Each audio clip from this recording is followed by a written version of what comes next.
We go back to 1988. Michael Jordan took flight at the All-Star Game and won the slam dunk contest.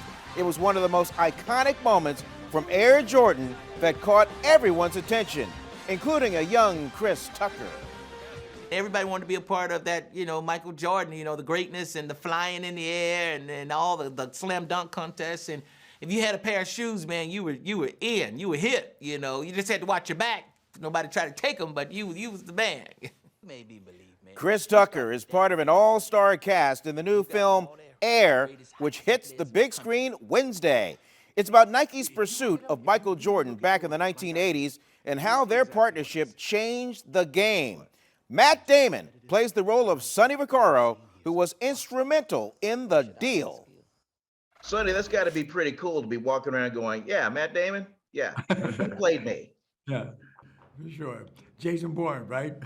But the best guy is the gambler, though. That's why I think Matt and I just put it together. He's trying to rope me into a card game. I'm worried about this. Well, I don't want to play against him. I want to tell him that he should do other ones. I'm willing to bet my career on Michael Jordan. Come on, man. I know you did extensive research on this, but be connected with a project, the story of a brand in its humble beginnings to be this mega brand now.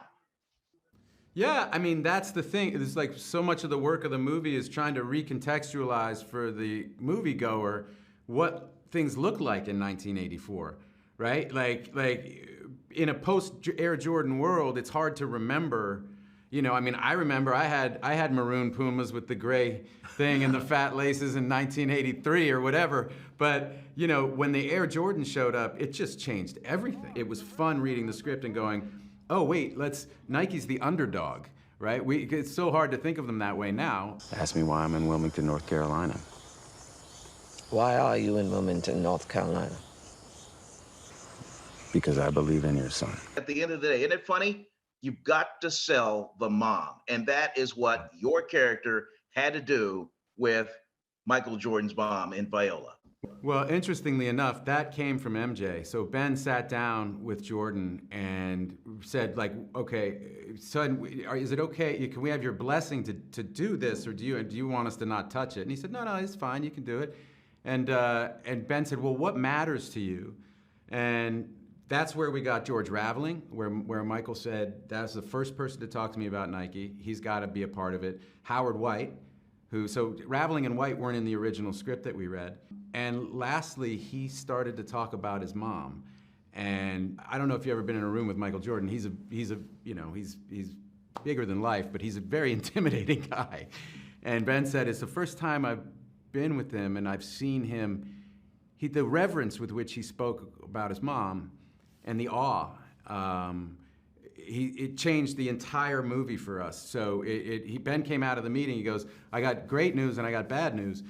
I go, okay, well, give me the great news. He goes through Raveling, Howard White, and then a much more expanded part for Dolores Jordan.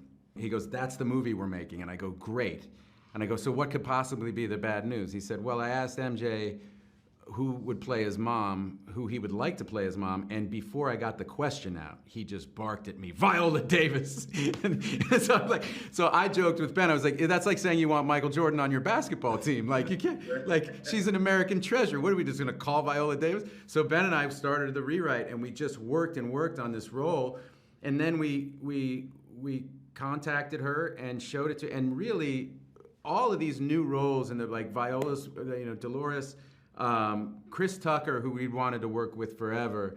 Chris, coincidentally, knows Howard White and is good friends with him. If you get fired, I got a one-bedroom apartment. I ain't got no more room for nobody. I'm sorry. I got 2 rags, 1 towel. Chris said, what do you want me to do? Ben was like, I want you to, we're gonna create this character out of whole cloth. So Chris went and spent all this time with Howard, and we built up that relationship and that role. So that really, it was interestingly enough, the GOAT, the best basketball player of all time, gave us the direction of the movie, you know what I mean? And that's how we ended up with the story that you saw. All right, the film Air in theaters Wednesday.